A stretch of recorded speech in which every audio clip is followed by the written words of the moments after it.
Romans chapter 11. In that case, I say, isn't it that God has repudiated his people? Heaven forbid. For I myself am a son of Israel, from the seed of Abraham, of the tribe of Benjamin.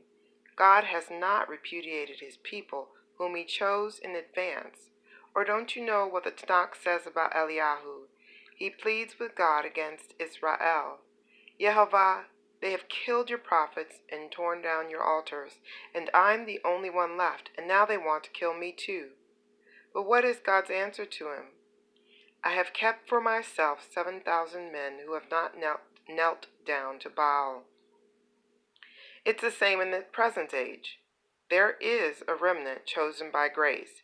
Now, if it is by grace, it is accordingly not based on legalistic works. If it were otherwise, grace would no longer be grace.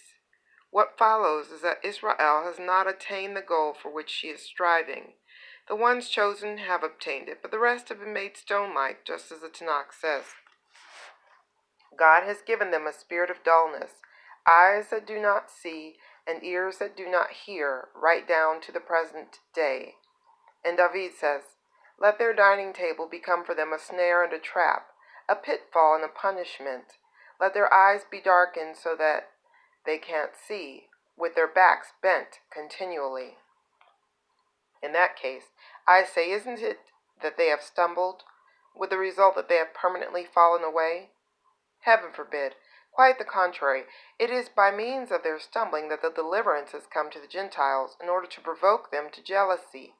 Moreover, if their stumbling is bringing riches to the world, that is, if Israel is being placed temporarily in a condition less favored than that of the Gentiles is bringing riches to the latter, how much greater riches will Israel in its fullness bring them?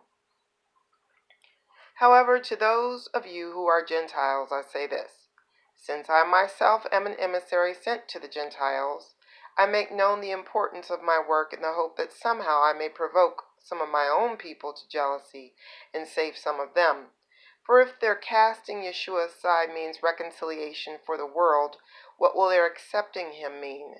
It will be life from the dead. Now if the challah offered as first fruits is holy, so is the whole loaf. And if the root is holy, so are the branches.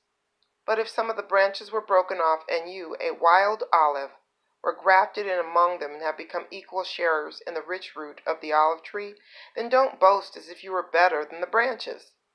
However, if you do boast, remember that you are not supporting the root is supporting you. So you will say, branches were broken off so that I might be grafted in. True, but so what?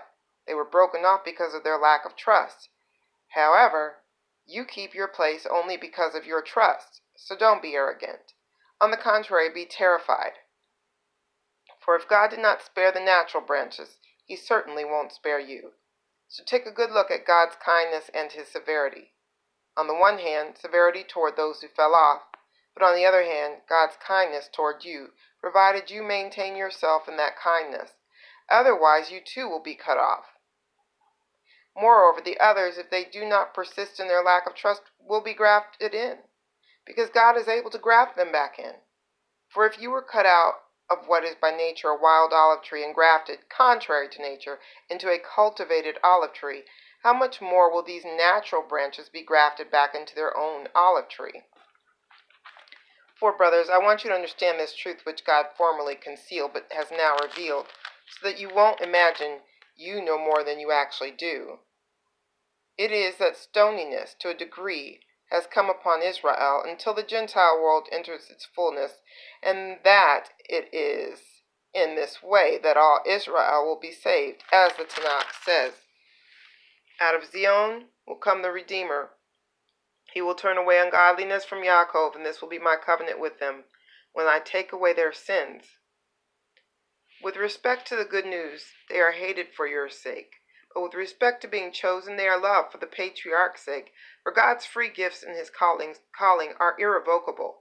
Just as you yourselves were disobedient to God before, but have received mercy now because of Israel's disobedience, so also Israel has been disobedient now, so that by your showing them the same mercy that God has shown you, they too may now receive God's mercy, for God has shut up all mankind together in disobedience in order that he might show mercy to all. Oh, the depth of the riches and the wisdom and knowledge of God! How inscrutable are his judgments, how unsearchable are his ways! For who has known the mind of Jehovah? Who has been his counselor?